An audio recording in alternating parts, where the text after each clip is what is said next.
Vamos elevar o nosso pensamento, fechar nossos olhos, agradecer por estarmos aqui nesta noite de hoje, que possamos aproveitar ao máximo a palestra do nosso irmão Alberto, que possamos levar essa palestra, esses ensinamentos, essa conversa, esse bate-papo da noite de hoje, para o nosso dia a dia, para o nosso aprendizado, para as nossas reflexões, agradecendo ao Pai.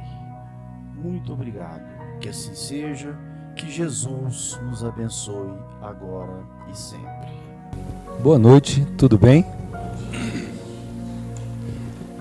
Nós vamos fazer aqui, como adorei a colocação do nosso irmão, um bate-papo, uma conversa tranquila, de alguém que tenta, entender, aprender, como todos nós. Então, falando já das bem-aventuranças, o que nós precisamos aqui fazer como introdução? Preparar para a gente entender a importância que essa parte do Evangelho tem. Segundo os estudiosos, e não estudiosos, como Gandhi, que não era cristão, mas um entendido, dizia que é a parte mais importante do Evangelho.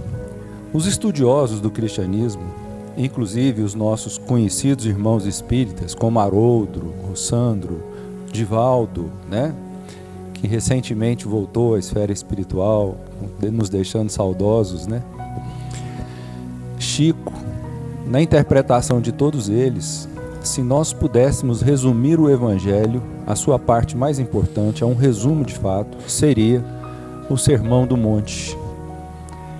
Porque é ali que Jesus explica, nos dizendo com exemplos, a nossa conduta para poder estar na terra, para poder ter direito de estar nos céus. Então, olha só a importância que tem o Sermão do Monte. Gandhi chega a dizer que se tudo tivesse perdido e só sobrasse essa parte do Evangelho, nada em termos de religião estaria perdido. Porque Jesus, ao subir o monte, e proferir esse sermão, que seria para nós esses ensinamentos muito importantes, que de acordo com o nosso processo evolutivo de diversas reencarnações nós vamos conseguindo perceber. Desculpa. Então ele começa nos ensinando que bem-aventurados os pobres em espírito. E ele diz por quê? Por que bem-aventurados os pobres em espírito? Porque deles é o reino dos céus. Nossa! E o que a gente entende por pobres de espírito, ou pelo espírito em algumas traduções? Primeiro a gente remete à pobreza, que não é o conceito, não é a privação, não é a necessidade, não é a miséria, não são os poucos recursos aqui a que se refere. Como também ser pobre pelo espírito não tem a ver exatamente com ser humilde, com ser aquela pessoa humilde em termos intelectuais ou de recursos materiais, não. A tradução correta dos estudiosos é que de fato representa uma humildade de espírito. Um não possuir-se pelo que possui. Como assim? Olha, nós podemos ter pouco ou muito e ser possuídos por esse pouco ou muito. Eu me lembro, nesses anos que eu milito como voluntário, antes de ser advogado, no presídio, no grupo da APAR, Associação de Proteção e Assistência ao Reeducando, aonde eu conheci o meu querido irmão que aqui me apresentou, e a gente sempre que encontrava brincava, meu companheiro de cela lá do presídio, porque a gente fazia muitos trabalhos juntos, nos grupos.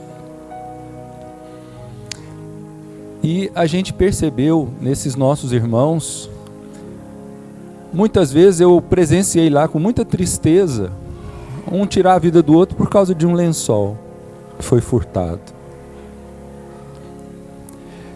conceito de possuir pelo que tem não é a quantidade, é a gente entender que a gente é só usufrutuário. A gente chegou aqui numa situação precária, pequenininho, necessitando de anos de cuidado, peladinho, se não nos vestisse ou alimentasse, morreríamos. E assim nós vamos desencarnar, né?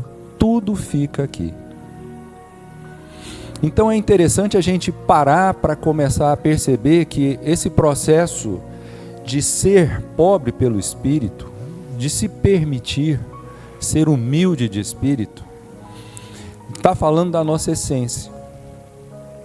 Porque de repente a gente está em corpos saudáveis, como tem alguns jovens aqui, e daqui a pouco a gente está mais maduro, com outras necessidades, outros tipos de problemas, às vezes enfrentando os desafios físicos, as provas da doença, as provas da provação da necessidade, as provas das pessoas que partem, que nós vamos ficar com o coração aqui doloridos ou doridos. Então vem se falar dessa humildade. Outro ponto importantíssimo que nós precisamos colocar a título de introdução, a título de entendimento de tudo isso, é que Jesus também, ao proferir esse sermão, nos coloca um exemplo de hierarquia, um exemplo de necessidade, de que um complementa a possibilidade de obter o outro, de um degrau. Isso não é o Gualberto aqui que está falando da cabeça dele, não, porque eu não sou ninguém nessa nossa querida doutrina, mas são os nossos irmãos que interpretam, que estudam e que nos ensinam. Então essa é a primeira base da qual nós temos que trabalhar com muito afinco, para que possamos ser de fato humildes de coração, de espírito, e estarmos aptos. Quem de nós aqui muitas vezes não se posta como um soldado? Eu brinco muito com os meus amigos, que eu tenho mais liberdade, de dizer, e aí, Alberto, o que você vai fazer e tal? Eu falo, olha, não sei. Eu não sei ainda a missão não, mas a hora que der a missão, eu vou tentar cumprir. E não fico tentando entender a missão também não. Tinha uma pretensão imensa de ter uma família convencional, filhos, netos, né? Ainda tenho. Gostaria já de estar sendo avô, mas ainda não sou. E a minha filha partiu grávida, aos 22 anos, no plano espiritual, no dia do meu aniversário. Foi um dos momentos, ou o momento mais difícil da minha vida. E foi um momento que eu consolidei esse entendimento. Eu não tenho condições de fazer planos, mas eu tenho condição de me adequar aos planos que Deus tem para mim,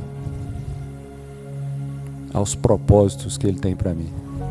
E isso não foi fácil, isso não foi na hora. Não foi, meus irmãos, não foi na hora, não foi no ano, nem nos próximos anos seguintes. Isso foi ao longo de muitos anos, de muitos desafios, de um processo intenso de luto, de dor, de afastamento, de separação de um casamento de 29 anos, de afastar até da doutrina espírita. E aí começou o processo de, opa, acorda, por que não você? Porque muita gente pergunta, por que eu?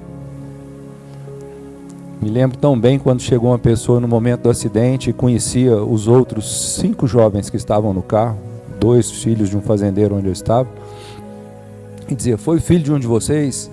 Não, foi filho de outra pessoa. E eu estava do lado, ele disse, graças a Deus. E eu abaixei a cabeça e pensei, eu não desejaria isso para ninguém. Graças a Deus não foi de mais ninguém. É um processo duro, e eu não estou dizendo aqui que eu não estou nem no início desse degrau, dessa escada, mas dizendo aos senhores, vamos entender que somos seres eternos, e que isso aqui é um tempo muito rápido. Uma vida, 1 minuto da nossa existência, ou insignificantemente vezes menos, né? Por quê? Porque somos eternos. Então a gente começa a entender, a colocar para dentro esse entendimento de que Jesus quer de nós, né? É esse, olha, nós estamos aqui a serviço. Qual é a missão? O que é para a gente passar? Quantos jovens desencarnam aí? Quantas pessoas, às vezes, contra todas as perspectivas, às vezes tem uma doença, um problema, um desafio. Não nos cabe discutir a nossa prova, o nosso teste. Mas tenhamos a certeza que na justiça de Deus, ela é adequada para nós. Ela é perfeita para nós. Nós estamos convivendo com quem precisamos. E aí, adquirindo essa virtude, e olha que interessante, todos nós temos que trabalhar essa virtude para ir trabalhando as próximas. E a segunda, bem-aventurados os mansos. Gente, ela é a segunda, mas qual é o ganho? Qual é a promessa? Bem-aventurados os mansos, porque herdarão a terra. Que está nos dizendo com clareza, quem que vai ficar na terra? Quem que vai dominando? Como que ela está se transformando nesse mundo de regeneração? Quem está passando a governar? Ah, felizmente, as mulheres cada vez mais. Felizmente, as pessoas que de fato adequam ou adotam a mansuetude. E quando a gente fala dessa mansidão aqui que o Evangelho vem nos despertar, a gente está falando de uma mansidão diferente dessa que a gente às vezes conhece. Ser manso é falar calmo, é falar tranquilo, é não desentender com ninguém. Não, é muito mais que isso. Porque às vezes a gente está falando calmo, tranquilo, mas dentro da gente a gente está discutindo. A gente está falando um monte de coisa. Às vezes a gente não vai brigar com aquela pessoa, mas nós estamos falando tanta coisa para ela na nossa mente. E aí sobre isso eu quero lembrar um fato que me chamou muita atenção. Divaldo dizia que Joana de Ângeles o convidou para ir ao plano espiritual, receber um amigo que tinha desencarnado e alguém muito importante no trabalho espírita. E que aqui era uma pessoa muito humilde, mas muito importante no plano espiritual. E que, portanto, ele o levaria num plano muito elevado. Mas pediu para ele se comportar e fazer silêncio. E ele ficou muito ofendido com isso. E ele conta isso numa palestra muito legal, que ele falou, mas eu sou tão educado, eu sou tão cortês, por que a Joana está me dizendo isso, né? Me dando um pito antes de ir. Mas ele disse que preparou, foi e tal, e chegou lá.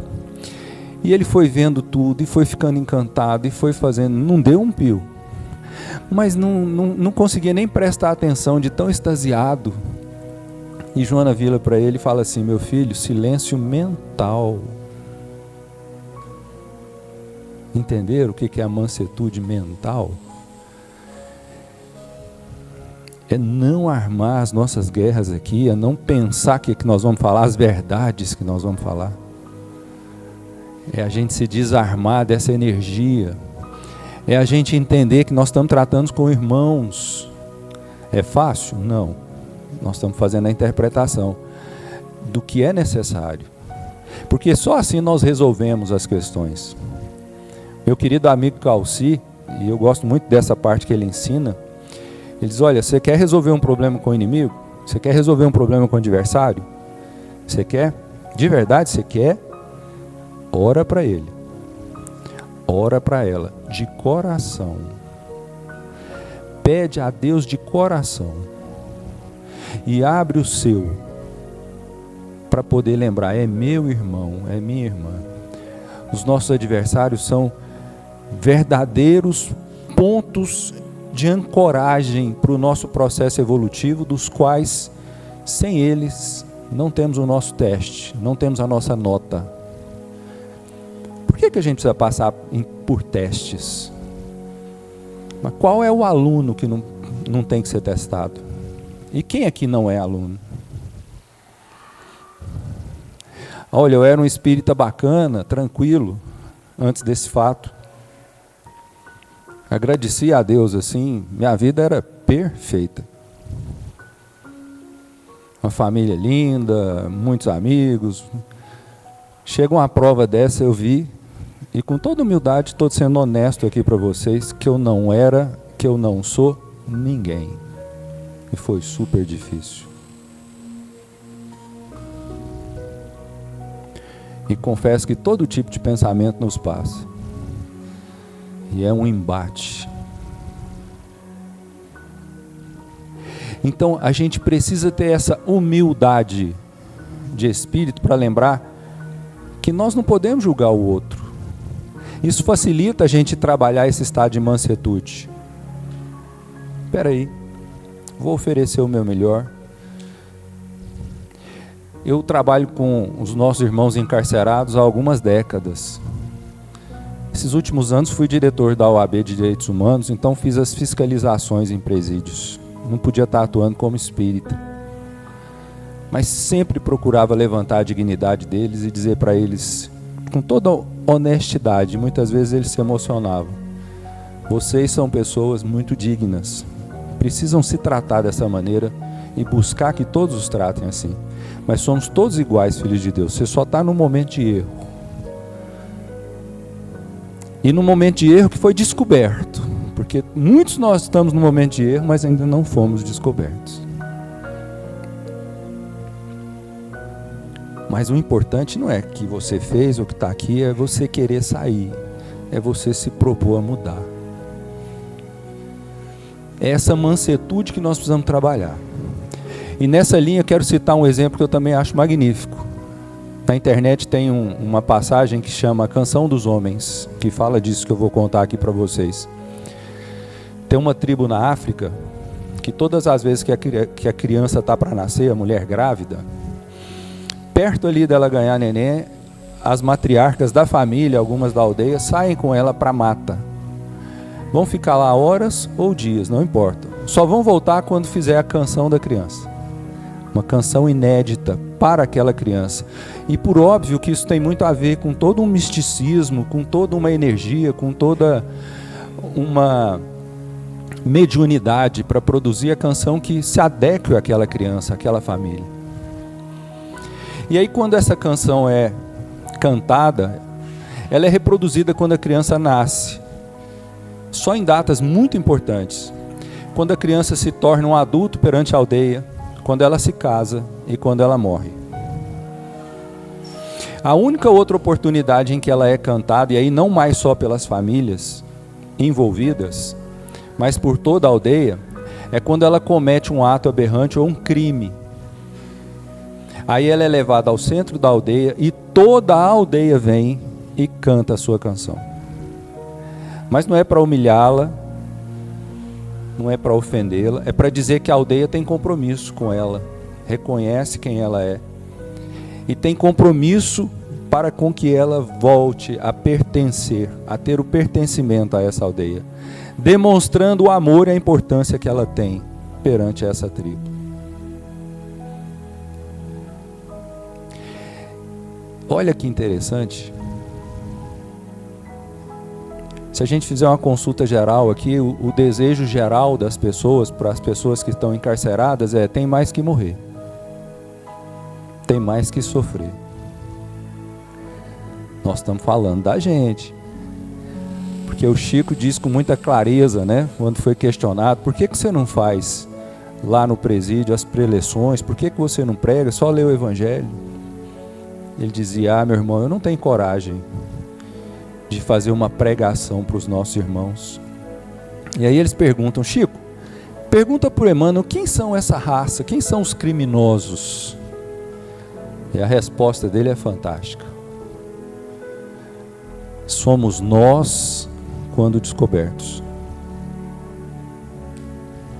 Porque olha, eu tenho a dignidade de dizer para vocês aqui, com vergonha, mas a dignidade. Quem nunca cometeu um crime? Eu, vários. Nessa encarnação, nenhum tão grave, no ponto de ser algo como tirar a vida de alguém, desejar, atentar, mas tantos outros tipos que eu poderia pegar há muitos anos.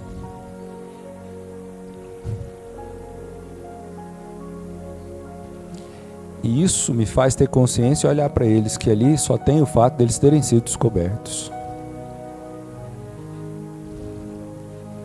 E nesse aspecto nós nos fortalecermos para não mais cometê-los. E aí a gente vai para o segundo degrau. E eu vou correr.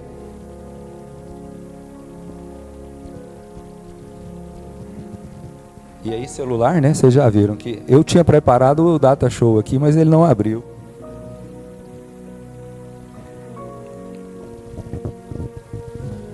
Bem-aventurados os que têm fome e sede de justiça. Não, perdão, eu pulei um aqui. Bem-aventurados os aflitos, porque serão consolados. O que a gente entende por aflito? De que aflição nós estamos falando? O que a gente pode parar para pensar? Porque a gente entende aflição de uma forma geral, né? Por que eu estou aflito? Eu trazendo essa nossa experiência com os nossos irmãos lá encarcerados, e eles são muito religiosos, e muitas vezes se preparam para os seus assaltos, para os seus crimes, também orando, também pedindo a Deus a proteção, para não ter que matar ninguém, para não ser morto, para ter êxito em roubar alguém.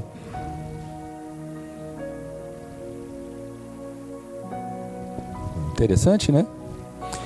E por que a gente está falando disso? Porque, olha, é uma oração.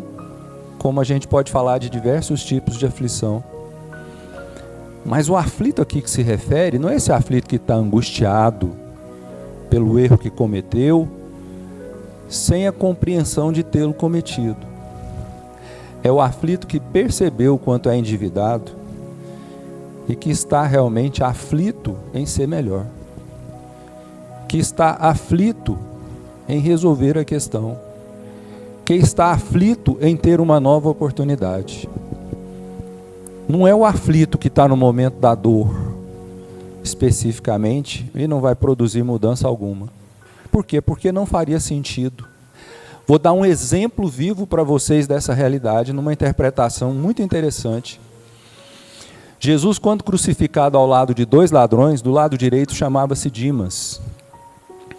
Do lado esquerdo, segundo narra Humberto de Campos, nessa crônica, ele blasfemava, ele estava com ódio por ter sido crucificado e estar ali morrendo.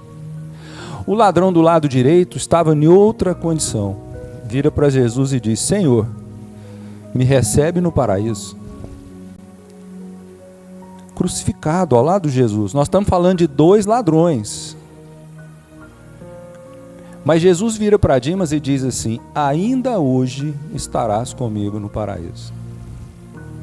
Pergunta: por que ele não falou isso para o ladrão do lado esquerdo? Será que ele era mais ladrão? Menos ladrão? Será que ele estava menos aflito, que a dor dele era menor de estar crucificado e morrendo? A aflição dos dois era igual. Mas só um tinha condições de fato de estar aqui dentro desse conceito, de receber essa condição desse aflito. Aquele que tomou consciência, aquele que de fato busca com vontade. Porque quem é pai aqui e mãe sabe, quando o filho chega e está falando algo para contar uma lorota para a gente, porque está com medo de apanhar, e quando ele olha de verdade e compreendeu aquela lição que precisa mudar. Ou quando ele faz aquele compromisso. Que às vezes a gente tem dois filhos, né? Um enfia o dedo na tomada e ele nunca mais vai pôr a mão. O outro toma todo dia choque. Se você não for lá tampar, ele vai morrer eletrocutado.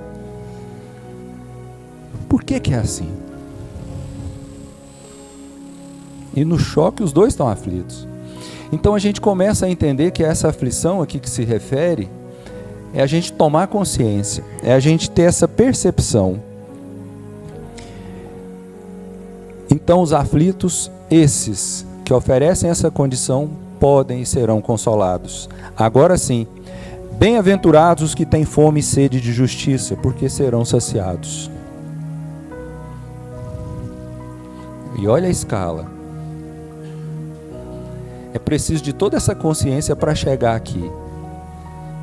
Primeiro, o que é justo?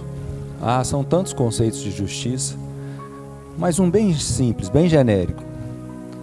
Dá àquele que necessita, que merece, na sua exata condição de necessidade, naquilo que lhe é adequado, naquilo que lhe é justo.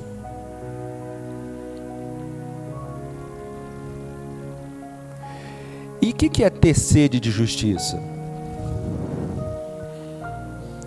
Nossa, sede faz a gente caminhar, se mobilizar, faz a gente procurar água. Chega a um ponto em que a gente fica desesperado e a gente precisa encontrar uma forma de nos dessedentarmos. E a sede de justiça é exatamente começar a buscar esse processo. Quem aqui foi feito para sofrer? Qual criatura Deus fez para sofrer? Nós vamos perceber que o mal, a violência, muitas vezes replicados naquele que conheceu, não raro, e eu não estou aqui defendendo ninguém não, mas a gente está falando de alma humana. Não raro quem replica a violência hoje conheceu ela lá atrás. Haroldo nos diz com muita clareza, hoje, quem está reproduzindo essa violência, conheceu essa violência. E ele não está consciente ainda de que hoje ele é o algoz, mas amanhã, com certeza, será a vítima. E a vítima de hoje? Algoz de ontem. Mas como assim? Nesse conceito pleno que a doutrina espírita vem nos ensinar, não existe bala perdida. Tá, mas era uma criança, não fez nada. Nesta encarnação. Porque a gente está entendendo a lei de causa e efeito. E quem fala disso? Jesus. Quando? Em tantos aspectos. Mas vamos lembrar aqui de um. Chegam para prendê-lo. Pedro vai e corta a orelha do soldado. O que Jesus fala para ele? Pedro, Pedro, quem com ferro fere, com ferro será ferido. E cola a orelha do soldado. O que ele está dizendo? Espera aí.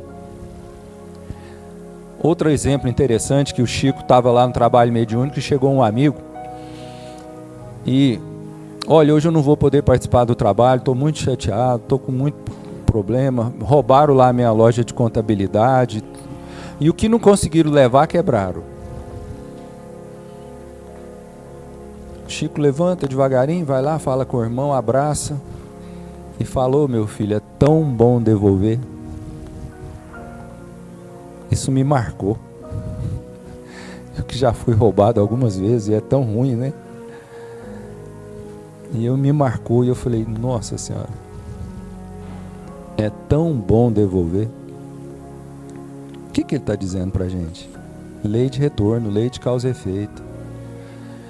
Não cai uma folha sem que Deus permita por leis naturais. Não tem mal que vem, que se advém, porque nós ainda não estamos em condições de fazer um mal, de receber o mal que não merecemos por altruísmo, como Jesus, que veio aqui e se permitiu matar. Como alguns irmãos vêm na condição de missionários, não necessitam de receber o mal, não é expiatório, não é provacional, porque tem diferença, expiação e provação. Expiação eu devo, porque o Evangelho nos ensina isso. Toda vez que nós causamos o mal, nós vamos precisar passar pela expiação. Primeiro a gente toma consciência, depois a gente se põe no lugar do outro, depois nós precisamos fazer o reparo. E só aí a gente vai resolver. Então é complicado, né? Vale a pena evitar. E caminhando aqui, bem-aventurados os misericordiosos, porque alcançarão misericórdia. Hoje, nos conceitos mais modernos que tem, dos grandes estudiosos da doutrina e dos grandes evangelistas, não existe justiça sem misericórdia. É lei de justiça e misericórdia. E eu perguntaria aos senhores, o que será maior, a justiça ou a misericórdia? Eu me fiz essa pergunta por um bom tempo e achei a resposta na doutrina. Mas o que os senhores arriscam? Quem é maior? A misericórdia? Alguém acha que é a justiça? A justiça misericordiosa. Tem um trecho que eu mandei fazer um pôster e pus na minha sala, no meu escritório, que chama Remuneração Espiritual de Emmanuel. E lá diz assim, nesse ponto específico: toda vez que a justiça nos buscar em endereço exato para cumprimento da sentença que nós mesmos lavramos contra nós, como assim? As coisas que nós fizemos indevidas, e a justiça vem nos buscar para cumprimento da sentença, e nos encontrar em situação de estar atuando no bem, determina lei maior do que a da justiça, que a pena seja suspensa, temporária ou em definitivo, dependendo da conduta. E aí? Ficou claro para vocês que a misericórdia se sobrepõe à justiça? Porque a tendência é que a gente aprenda a fazer o bem? E não por acaso hoje a própria lei nossa, que vem evoluindo, cada vez mais próxima à lei de justiça perfeita, né, de Deus, hoje inclusive permite que alguém que comete pequenos crimes, com menos de 4 anos de detenção de pena, pode trocar por serviços comunitários em prol do bem geral. Entendendo que você cometeu algo contra alguém da comunidade, então você, servindo a comunidade, pode reparar esse dano. Percebam que interessante? Então a gente vai entendendo que a misericórdia é importantíssima. E geralmente quando estamos aplicando aos outros, para ter o mérito de ser aplicada a nós. Bacana, né? Bem-aventurados os que promovem a paz. Perdão, pulei mais um aqui. Estamos acabando, hein? Bem-aventurados os puros de coração, porque verão a Deus. Nossa, que interessante, hein? Os puros de coração, só esses verão a Deus. E essa pureza de coração começa no momento em que a gente já adquire todas essas características.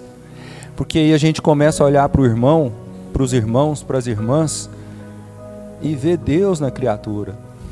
Você começa a olhar para as criaturinhas que estão convivendo conosco, como os nossos animais domésticos ou da fauna, e perceber que existe Deus ali, que é uma forma de Deus se manifestar. E a gente começa a ver Deus em tudo. E a gente começa a perceber Deus. Até no nosso irmão que está errando e que está lá encarcerado. E não ter vontade que ele morra, nem que ele sofra, mas ir lá pegar na mão dele e mostrar o melhor. Porque o ser humano só troca algo bom por algo melhor. Se ele aprendeu a ter prazer batendo, provavelmente ele não aprendeu a ter prazer sendo carinhando. E é isso que a gente ensina, é isso que aquela tribo quer nos ensinar. E é isso que é a proposta do Evangelho. Se alguém te bate numa face, te ofertando o mal, ofereça a outra face. Não é para você levar outro tapa, não. É a face do bem. Se alguém te agride com o que ele tem de pior, ofereça a outra face, a face do seu bem, do seu melhor. Isso fica claro quando Jesus nos ensina: se alguém te constrange a dar 1000 passos, dê outros 1000 com ele. Se alguém quer te tomar a túnica, dê a capa. Porque se ele entende que você tem que dar 1000 passos com ele, ele te entende como devedor. Você dá os 1000 passos, está resolvida a dívida. Mas é nos outros 1000 passos que você vai reconquistar o amigo. É que você vai consolidar o sentimento. Então essas interpretações importantíssimas, né? Que a gente está caminhando aqui para o final. Como é que tá? Já? Então a gente vai aqui 10 minutinhos. Bacana, a gente fecha com eles tranquilo aqui. Bem-aventurados. E eu não quero mais ler aqui não, que a gente falou das 6 mais importantes, das 8 mais importantes. Eu queria dizer aos senhores e a nós que estamos aqui encarnados, aos nossos amigos desencarnados, aos nossos avalistas espirituais, porque essa encarnação nossa não foi fácil, de ser organizada, da gente ter o merecimento de estar aqui. E que a gente então se pergunte, com todas essas ferramentas que a doutrina espírita nos dá, nos possibilitando menores erros e maiores acertos, para que a gente faça uma avaliação de como é que eu estou indo, como é que está esse sentimento, como é que eu estou adquirindo a minha bagagem espiritual, porque é a única coisa que nós vamos levar. E olha, vocês que são mais jovens, pode parecer demorado, mas não é. Os mais experientes estão aqui me confirmando com os olhos. Foi muito rápido, não foi, Fábio? Eu estou olhando para mim com todos esses pelos brancos e assusto. Encontrei uma amiga ali querida, a gente estava falando da última vez que nós nos encontramos em Caldas Novas, tem 10 anos. E essas oportunidades que nós temos de caminhar, vem nos convidar. Gente, vamos fazer esse processo rápido. Vamos olhar para esse momento e dizer, peraí, Calci gosta de me dizer e de nos ensinar nas suas palestras que nós estamos no momento mais complexo da Terra, no momento de maior contundência de transição, aonde o mal está esperneando para continuar dominando, com essas guerras que a gente está vendo, com esses crimes organizados, com tanta maldade, com tanta gente que tem dinheiro para viver dezenas de reencarnações, e com tanta gente passando necessidade, e com tanta gente morrendo de solidão, de tristeza, de depressão, que hoje é a terceira doença da humanidade caminhando para a primeira. E olha, nós temos a solução. É amar, é trabalhar, é amar em todas as suas nuances. A gentileza é uma filha do amor. A caridade é uma filha dileta do amor. Gente, tem algo melhor do que doar algo para alguém que está precisando? Tem algo melhor do que abraçar uma pessoa no momento difícil e dizer para ela, vai dar tudo certo, eu estou aqui, conta comigo. Ah, gente, eu não posso narrar para vocês o que foram os abraços de algumas das pessoas sinceras que eu recebi no dia do luto da minha filha, sem os quais eu não ficaria de pé.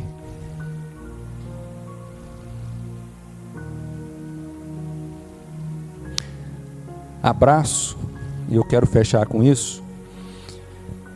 Há alguns meses que tinha desencarnado a minha filha, eu estava com uma dor imensa e fiquei uns dias sem querer comer, sem sair do quarto, sem conversar. Mas coordenava um trabalho na Federação de domingo, que a minha irmã ainda participa.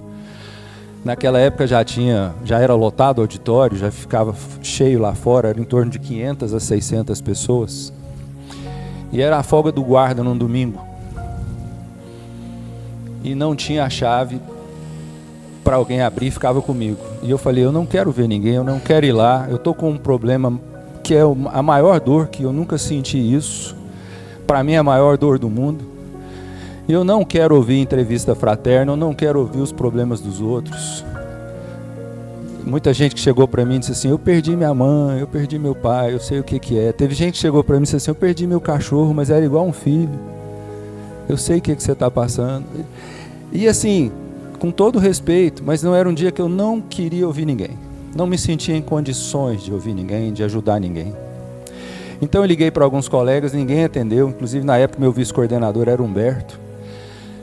E eu falei, bom, eu já sei o que eu vou fazer. Eu vou lá, abro, o primeiro que tiver eu entrego a chave, falo, não estou legal, depois eu pego. E fiz assim. Ô Gualberto, vamos falar, não, eu tenho que ir, eu não estou sentindo bem. Ah, você quer que eu leve a chave na sua casa? Falei, não, não leva não, pode deixar que depois eu pego. Leva não, que eu não vou estar em casa. E quando eu fui virando a esquina da Federação, me chegou um amigo. Ô Gualberto, eu vim mais rápido para ver se falava com você, trouxe esse irmão para fazer uma entrevista com você. Eu olhei e falei, ô meu irmão, hoje eu não vou ficar, eu não estou muito legal, você não repara não. Os dois sem graça, o seu Antônio 1,60 m assim, os olhos fundos, uma barbinha. O seu Antônio estava precisando falar com você. Eu falei, irmão, não repara, eu não vou entrar, porque aí eu converso e aí não vou ficar, e hoje eu não estou legal. Ele falou, a não ser que você queira falar aqui rapidinho, a gente fala. E ele falou, se você não importar, Gualberto, olhou para o seu Antônio, ele parece que anuiu, né? Falou, pois é, eu quis trazer o seu Antônio para te conhecer, Gualberto, porque ele perdeu há 15 dias a esposa e os 2 filhos no acidente de carro. E ele queria te conhecer. Ainda me emociona, porque eu olhei para ele com vergonha. Eu tinha perdido uma filha, eu olhei para ele com vergonha e disse para ele assim, com toda honestidade, meu irmão, como é que o senhor está de pé aqui? Como é que o senhor está aqui de pé? Ele me olhou assustado também. Eu falei, olha, eu não sei o que te dizer, mas eu quero te dar um abraço. E esse abraço, ele virou para mim e disse assim, meu irmão, foi isso que eu vim buscar. E eu não tenho mediunidade ostensiva, e eu já disse isso aqui, mas naquele dia eu vi nitidamente. Ô meu irmão, você está entendendo aonde é que você vai trabalhar a sua dor? Você está entendendo qual é o seu trabalho? E eu passei a voltar a trabalhar, a entender que isso só ia amenizar-se. Ô doutrina maravilhosa, Evangelho que nos permite ser melhor. Que Jesus nos abençoe hoje e sempre. E nesse mês que fecha aqui, a última vez que eu recebi um recado dela foi aqui há 2 anos, dizendo que estava tudo bem, que está trabalhando no plano espiritual. Dia 18 agora é o aniversário dela. E eu só fecho para vocês dizendo que quando eu fiquei desesperado que o aniversário dela ia chegar no 1º ano, ela veio para mim em sonho e disse assim, faz uma festa, faz numa creche, eu vou estar lá. E foi maravilhoso. Muita paz, muito obrigado.